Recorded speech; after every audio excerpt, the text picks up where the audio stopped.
या ठिकाणी धम्मवंदना मान्य महामानवास अभिवादन करून झालेलं आहे। यानंतर पुढील व्याख्यान माननीय अरमान शेख यांचं आयोजित करण्यात आलेलं आहे। मी लगेचच पुढील सूत्र श्री अरमान सर यांच्याकडे घेत आहे।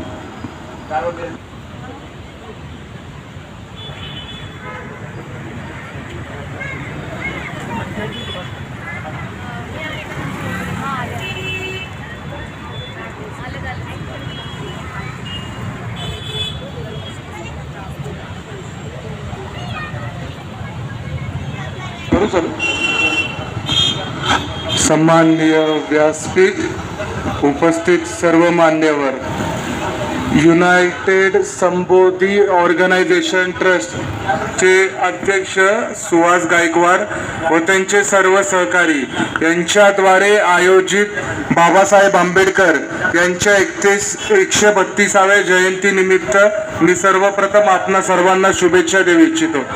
खरं तर आजचा दिवस आपणा सर्वांसाठी किंवा मी असं म्हणेन की प्रत्येक भारतीयासाठी खूप महत्त्वाचा दिवस आहे। आजच्याच दिवशी 1891 साली बाबासाहेब आंबेडकरांचा जन्म झाला। खरं तर बाबासाहेब आंबेडकरांची कार्यकीर्द आपण जर पाहिली तर 14 एप्रिल 1851 ते 6 डिसेंबर 1956 अवघ्या 65 वर्षाचं आयुष्य बाबासाहेबांना लाभलं। बाबासाहेबांबद्दल बोलताना सर्वात पहिले जेव्हा मला सुहास गायकवाड सरांनी सांगितलं की आपण बाबासाहेबांबद्दल थोडेसे विचार मांडा, मी विचार केला की नक्की बाबासाहेबांबद्दल आपण काय मांडावं। मुळात बाबासाहेब हा विषय अर्ध्या 1 तासाचा किंवा 1 दिवसात सांगून संपणारा असा नाही। मी असतील, माझ्यासारखे असंख्य असतील, यांनी आपलं उभं आयुष्य जरी वेचलं तरी बाबासाहेब आंबेडकरांची कार्य सांगण्यात आपण कमी पडू, एवढं महान कार्य बाबासाहेब आंबेडकरांचं आहे। खरं तर बाबासाहेब आंबेडकरांवर अभ्यास करत असताना बाबासाहेब आंबेडकरांचे विविध पैलू माझ्या समोर आले। बाबासाहेब आंबेडकर सर्वप्रथम एक आदर्श विद्यार्थी आहेत। आपल्याला माहित असेल साताऱ्यामध्ये प्राथमिक शिक्षण बाबासाहेब आंबेडकरांचं पूर्ण झालं। ते प्राथमिक शिक्षण घेत असताना वर्गाच्या बाहेर बसून त्यांना ते शिक्षण घ्यावं लागत असेल। त्या काळातली वर्णवादी व्यवस्था, शिवाशिवीचा तो काळ, अशा भयानक काळामध्ये पाण्याच्या घोटालाही संघर्ष करावा लागला। त्या काळामध्ये बाबासाहेबांनी आपलं शिक्षण घेतलं। साताऱ्याच्या प्राथमिक शाळेत शिकत असताना परीक्षेच्या वेळी एक दिवस बाबासाहेब आंबेडकर जेव्हा परीक्षेसाठी जात असत, परीक्षेला जात असताना त्यांचे वडील रामजी बाबा हे त्यांच्यासाठी स्वयंपाक करून ठेवत असत। बाबासाहेब आंबेडकर परीक्षा देऊन आल्यानंतर जेवायची वेळ झाली त्यावेळेस ते आपल्या वडिलांना विचारत असत, रामजी बाबा आपण जेवण नाही करणार का? प्रत्येक वेळेस रामजी बाबा एकच उत्तर देत असेल, भीमराव तुम्ही जेवून घ्या, तुमचं झालं की मी जेवतो। 4-5 दिवस हे सगळं असंच चालत राहिलं। नंतर एकदा बाबासाहेबांच्या लक्षात आलं की आपण खाल्ल्यानंतर ताटात भाकरी शिल्लक उरत नाही। जर टोपलीमध्ये भाकरी शिल्लक उरत नाही तर आपले बाबा नक्की खातात तरी काय? त्यांनी त्यांच्या वडिलांना सहज विचारलं, बाबा मी खाल्ल्यानंतर टोपलीमध्ये भाकरी उरतच नाही, मग तुम्ही खाता काय? सांगा ना बाबा, तुम्हाला भूक नाही का लागत? भीमराव आंबेडकरांच्या या प्रश्नानंतर रामजी बाबांनी एकच उत्तर दिलं। त्यांनी सांगितलं, भीमराव या भाकरीच्या तुकड्यानं माझी भूक मिटणार नाही। भीमराव या जगात तुम्ही एवढे मोठे व्हा की या समस्त विश्वाने तुमचा जय जयकार करावा, तेव्हा माझी भूक मिटेल। हे रामजी बाबांचं वक्तव्य होतं। पुढे बाबासाहेब आंबेडकरांनी मुंबईच्या एल्फिस्टन मधून BA पास केलं। भारतातले पहिले भारतीय अर्थशास्त्र बाबासाहेब आंबेडकर आहेत। खरं तर बाबासाहेबांबद्दल अभ्यास करत असताना बाबासाहेबांचे अनेक पैलू माझ्या डोळ्यासमोर आले। सर्वप्रथम बाबासाहेब एक आदर्श विद्यार्थी आहेत, आदर्श पती आहेत, पाणी तज्ज्ञ आहेत, अर्थतज्ज्ञ आहेत, वकील आहेत, संसदपटू आहेत। एवढंच नाही तर एक सिव्हिल इंजिनियर सुद्धा बाबासाहेब आंबेडकर आहेत। आपल्यापैकी बऱ्याच जणांना प्रश्न पडला असेल की बाबासाहेब आंबेडकर हे सिव्हिल इंजिनियर कसे? तर मुंबईमध्ये राजगृह नावाचा बंगला बाबासाहेब आंबेडकरांनी बांधला। तो बंगला त्यांनी बांधला फक्त पुस्तकांसाठी। म्हणजे या जगातला असा एकमेव मानव जर कोणी असेल ज्यांनी पुस्तकांसाठी घर बांधलं तर तो महामानव म्हणजे डॉक्टर बाबासाहेब आंबेडकर। आपण जर पाहिलं असेल तर बुद्धांची मूर्ती आपण या ठिकाणी ठेवलेली आहे। खरं तर या जगातले 21 राष्ट्र हे बुद्ध राष्ट्र आहेत, ज्यामध्ये जपान, चायना आणि अशा विविध देशांचा समावेश आहे। पण या 21 देशामध्ये कुणाचाही फोटो किंवा प्रतिमा बुद्धांसोबत ठेवली जात नाही. ती फक्त आणि फक्त बाबासाहेब आंबेडकरांची ठेवली जाते. हे बाबासाहेब आंबेडकरांचं खरं तर मोठेपण आहे. बाबासाहेब आंबेडकरांना आपण बोधिसत्व का म्हणायचं? प्राथमिक शिक्षण घेत असताना कृष्णा अर्जुन केळुसकर त्यांच्या शिक्षकांनी त्यांच्या हाती बुद्ध चरित्र दिलं आणि त्यावेळेस पहिल्यांदा बाबासाहेबांचा आणि बुद्धांची भेट त्या पुस्तकातून झाली. खरं तर 1935 साली नाशिकला येवलेला बाबासाहेबांनी धर्मांतराची घोषणा केली आणि 1956 साली 14 ऑक्टोबर 1956 ला बाबासाहेबांनी बौद्ध धर्माची दीक्षा दिली. या 30 वर्षात बाबासाहेबांनी विविध धर्मांचा अभ्यास केला. बाबासाहेबांनी खरं तर आता बरेच जण त्यांना म्हणतील त्यांनी हिंदू धर्म सोडला म्हणजे ते हिंदू धर्माचा द्वेष करत होते काय? बाबासाहेबांनी काय फक्त स्वतःच्या समाजाचा उद्धार केला? बाबासाहेब आंबेडकर हे फक्त दलितांचेच नेते आहे. त्यांनी मागासवर्गीयांनाच आरक्षण दिलं. तर या बाबतीत मला असं सांगू वाटतं की जी 8 तास वर्किंग आवर आहे हा सुद्धा बाबासाहेब आंबेडकरांनी दिलेला आहे. महिलांना प्रसूतीच्या काळात जी प्रसूतीची रजा मिळते 5-6 महिन्याची सॅलरी सोबत ती सुद्धा बाबासाहेब आंबेडकरांनी दिलेली आहे. एवढंच नाही तर 1930, 1931 आणि 1932 या 3 वर्षी लंडनमध्ये गोलमेज परिषद पार पडली, ज्याला काँग्रेस आणि त्या काळातल्या तमाम नेत्यांनी विरोध केला. त्या गोलमेज परिषदेला बाबासाहेब आंबेडकर गेले. आपण जर आज पाहिलं असेल तर सुहासभाऊ असतील, मी असेल किंवा या देशाचे पंतप्रधान आदरणीय मोदीजी असतील, प्रत्येकाला एका मताचा अधिकार आहे. हा एका मताचा अधिकार हा काय त्या काळातल्या नेहरू सरकारने दिलेला नाही, इंग्रजांनी दिलेला नाही. हे बाबासाहेब आंबेडकरांनी गोलमेज परिषदेमधून संघर्ष करून आणलेला अधिकार आहे. आज जो आपल्याला एका मताचा अधिकार आहे, या एका मताचा अधिकार बाबासाहेबांनी गोलमेज परिषदेमध्ये केलेल्या संघर्षामुळे तुम्हाला मला भेटला. परत 4000 वर्षाची अस्पृश्यता, शिवाशिवीचा काळ, पाणी पिण्यावर बंदी, वसाहत करण्यावरती बंदी व प्रत्येक गोष्टीवरती बंदी, चांगले कपडे घालण्यावरती बंदी, स्पर्श करण्याची बंदी, 4000 वर्षाची बंदी, कलम 13 लिहून, भारतीय राज्यघटना लिहून बाबासाहेबांनी एका ओळीत भविष्यकाळ, वर्तमान काळ आणि भूतकाळ बदलून टाकला. आणि असे करणारे एकमेव मानव हे फक्त डॉक्टर बाबासाहेब आंबेडकर आहेत. खरं तर बाबासाहेब आंबेडकरांच्या आधी या देशामध्ये विसंगत कायदा होता, मनुस्मृतीचा कायदा होता, जो स्पर्शबंदी सांगत होता, रोटी बेटी बंदी सांगत होता, महिलांचं शोषण होत होतं. हे शोषण एका ओळीत कलम 13 मध्ये लिहिलं की असे विसंगत कायदे 26 जानेवारी 1950च्या आधी जेवढे काही विसंगत कायदे असतील ते सर्व रद्द, आणि आजच्या तारखेपासून तर पुढेपर्यंत अस्पृश्यता मान्यवर किंवा त्याची अंमलबजावणी करण्यावरती कठोर बंदी लादण्यात आली. आता जर कोणी ठरवलं की भारताचं संविधान बदलायचं, जो मूळ भारतीय संविधानाचा पाया आहे तो कुणीही हलवू शकत नाही. तर एका ओळीत बाबासाहेबांनी या देशातला भूतकाळ बदलून टाकला, वर्तमान काळ बदलून टाकला आणि भविष्यकाळही बदलून टाकला. बाबासाहेबांबद्दल सांगत असताना बाबासाहेब जेव्हा लंडन मधून बॅरिस्टर होऊन आले तर त्यांच्या समोर एक मोठा खटला आला. देशाचे दुश्मन हे दिनकरराव जवळकर आणि केशवराव जेधेंनी लिहिलेलं एक पुस्तक होतं. त्या पुस्तकामध्ये बाळ गंगाधर टिळकांवर सडकून टीका केलेली होती. त्या पुस्तकामध्ये बाळ गंगाधर टिळकांबद्दल आक्षेपार्ह वक्तव्य केलं होतं. त्यांना रेड्याची उपाधी दिली होती. याचं कारण असं की बाळ गंगाधर टिळकांनी शाहू महाराजांवरती टीका केली होती. बाळ गंगाधर टिळकांनी सांगितलं होतं की शाहू महाराज खबरदार, जर तुम्ही हिंदू धर्मामध्ये ढवळाढवळ कराल तर तुमचं जागसर आणि रान करू. तेव्हा मूक नायक मध्ये बाबासाहेब आंबेडकरांनी शाहू महाराजांच्या समर्थनात उत्तर दिलं होतं, टिळक खबरदार, जर शाहू महाराजांबद्दल अपशब्द वापराल तर तुमच्यासारखा माणूस जर जर्मनीमध्ये जन्माला आला असता तर त्याला गोळ्या घालून ठार केलं असतं. हे बाबासाहेबांना मूक नायक मधून दिलेलं उत्तर आहे. साताऱ्याला प्राथमिक शिक्षण घेतल्यानंतर जेव्हा बाबासाहेब मॅट्रिक पास झाले, ही वार्ता जेव्हा शाहू महाराजांना कळाली, शाहू महाराज साताऱ्यावरून मुंबईच्या दबगसाळेत, जिथं बाबासाहेबांनी रमाई 30 वर्ष संसार केला, बाबासाहेबांना शोधत त्या ठिकाणी गेले, जाऊन त्यांना भेटले. त्यांना बघून बाबासाहेब आंबेडकर खरं तर भावनुक झाले. बाबासाहेबांनी त्यांना विचारलं, शाहू महाराज तुम्ही तर राजे आहात, राजाने रयतेकडे जायचं नसतं, रयतेने राजाकडे यायचं असतं, मला जर आदेश दिला असता मी तुमच्यापाशी आलो असतो. तर शाहू महाराजांनी जे उत्तर दिलं ते उत्तर फार अप्रतिम आहे. शाहू महाराजांनी सांगितलं, आम्ही राजे ते परम परंपरेचे, तुम्ही राजे ते विद्वत्तेचे. हे शाहू महाराजांनी बाबासाहेबांना त्या ठिकाणी सांगितलं. एवढंच नाही तर बाबासाहेब एक उच्च दर्जाचे चित्रकार आहेत. आपण जर पाहिलं तर आता स्टेजवरती आपल्याला बुद्धाची मूर्ती दिसते ध्यान अवस्थेमधली, यामध्ये बुद्धाचे नेत्रबंध आहेत.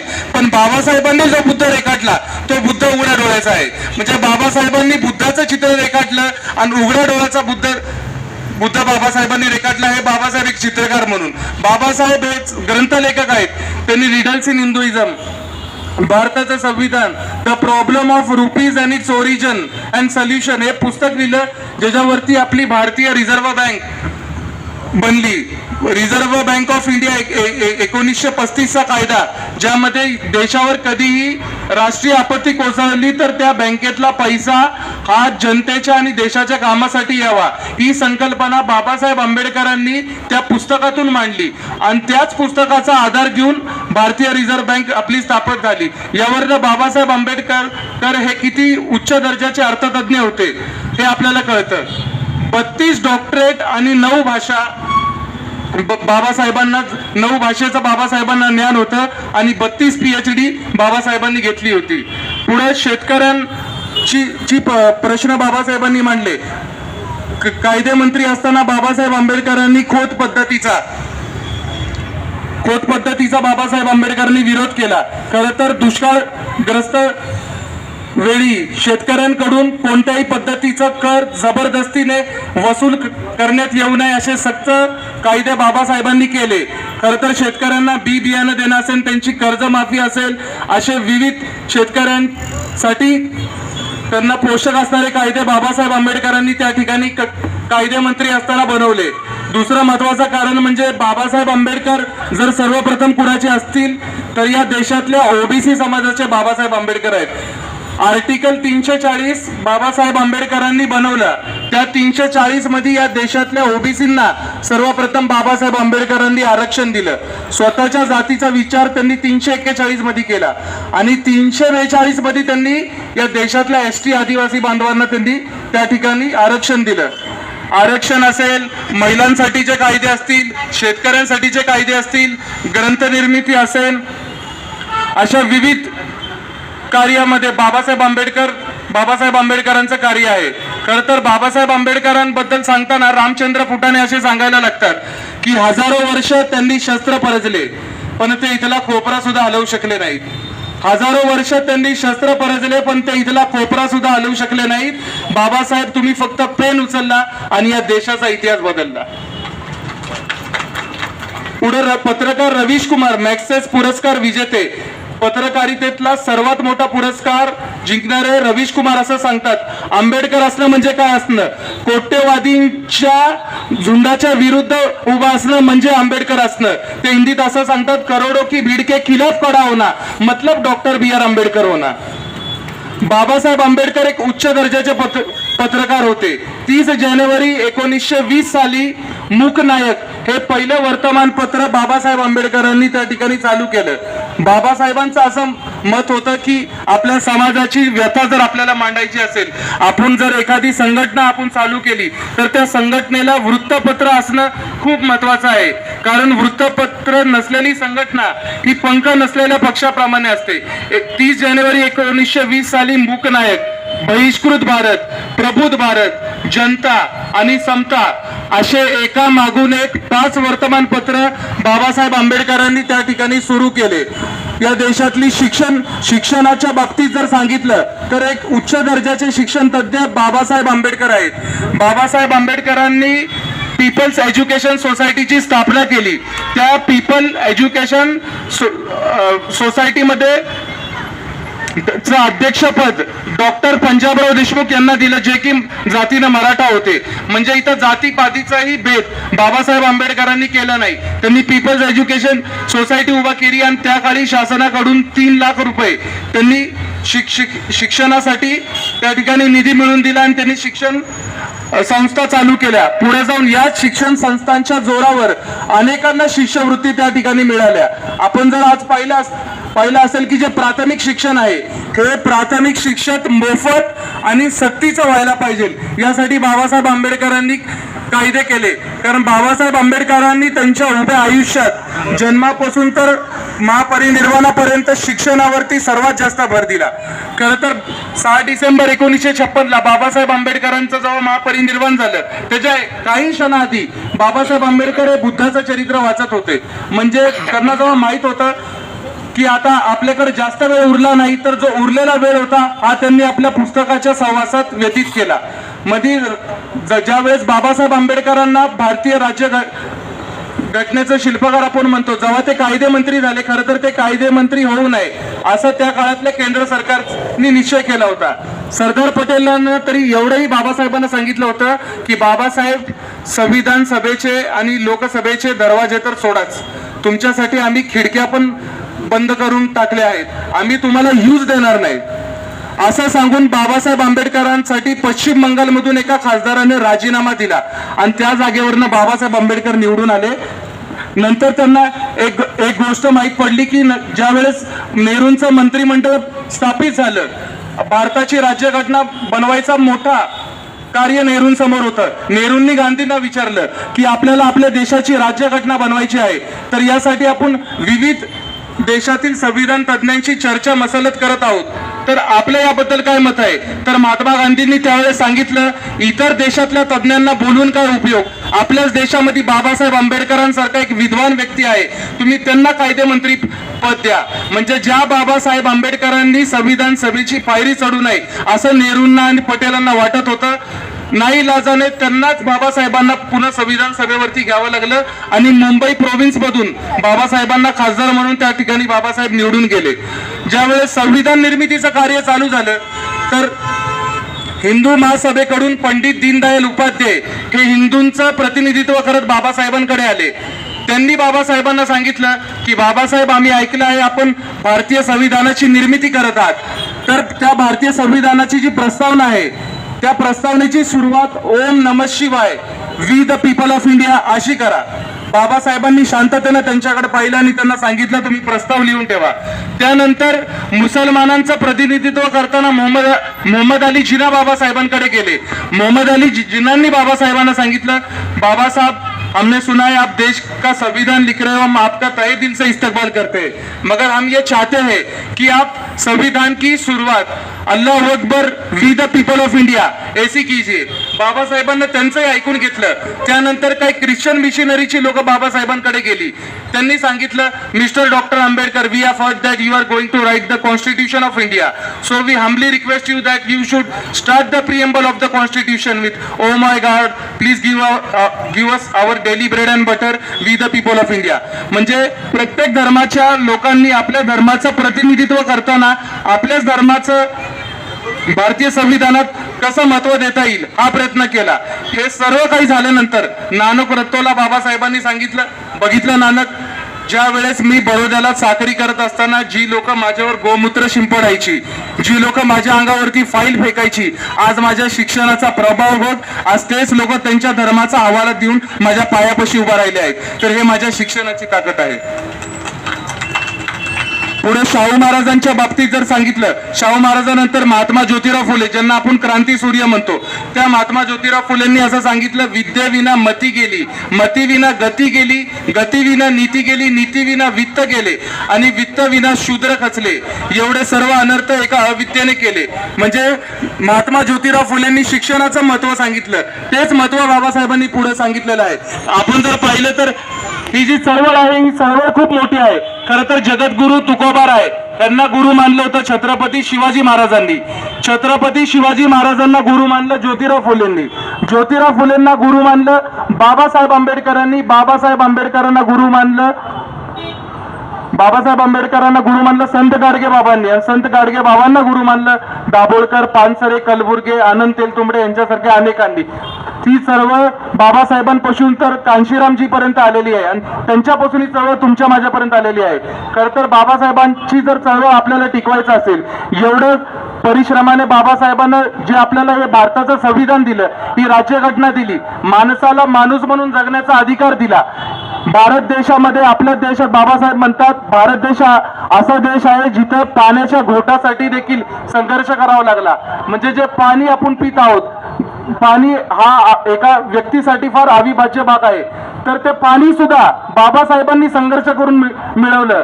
तर बाबासाहेब हे किती पराकोटीचे संघर्ष नायक होते हे आपल्याला यातून कळतं. खरं तर बाबासाहेबांबद्दल सांगण्यासारखं खूप आहे, पण ते एका दिवसात किंवा एका वर्षात असंच सांगायचा जर आपण प्रयत्न केला तर ते काय जमणार नाही. मुळात बाबासाहेब आंबेडकरांचं जेव्हा निधन झालं 14 एप्रिल 1956 साली, त्यानंतर 14 डिसेंबर 1956 साली, त्यानंतर 6 डिसेंबर 1956 साली, नंतर 20 डिसेंबर रोजी त्याच नंतर संत गाडगेबाबांचंही निधन झालं. 6 डिसेंबर 1956ला जेव्हा बाबासाहेबांचं निधन झालं त्या क्षणापासून तर 20 डिसेंबर पर्यंत गाडगेबाबांनी अन्नजल त्याग करून टाकला.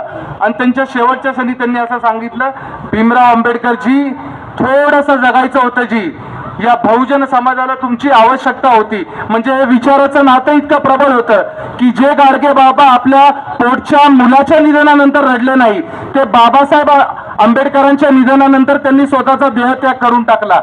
तर इतकं बाबासाहेबांवर त्या काळातली लोक प्रेम करत असत. खरं तर सोनबा नावाचा एक व्यक्ती होता जो की पाण्याचे माड बनवायचे काम करायचं. एक दिवस बाबासाहेब सहज मुंबईत जात असताना एका हॉटेलला थांबले, त्यांना तहान लागली म्हणून त्यांनी पाणी मागवलं. खरं तर त्या हॉटेलाच्या मालकाने सांगितलं, पाणी तर सोडा, गटारीतलं पाणी मी तुम्हाला देणार नाही. ही गोष्ट जेव्हा त्या सोनबाने पाहिली, त्याच्या पुढल्या दिवसापासून सोनबा आपल्या हातामध्ये पाण्याचा माड घेऊन दररोज तिथं 6 वर्ष उभा राहत होता.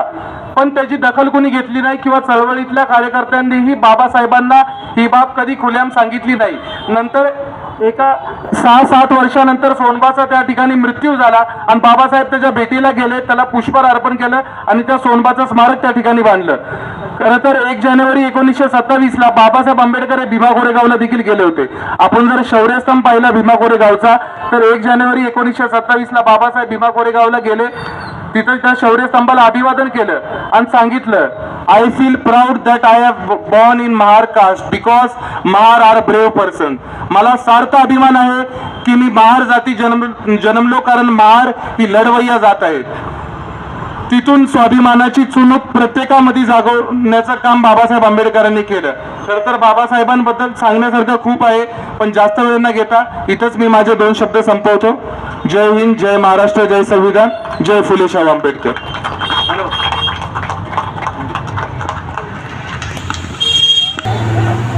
धन्यवाद.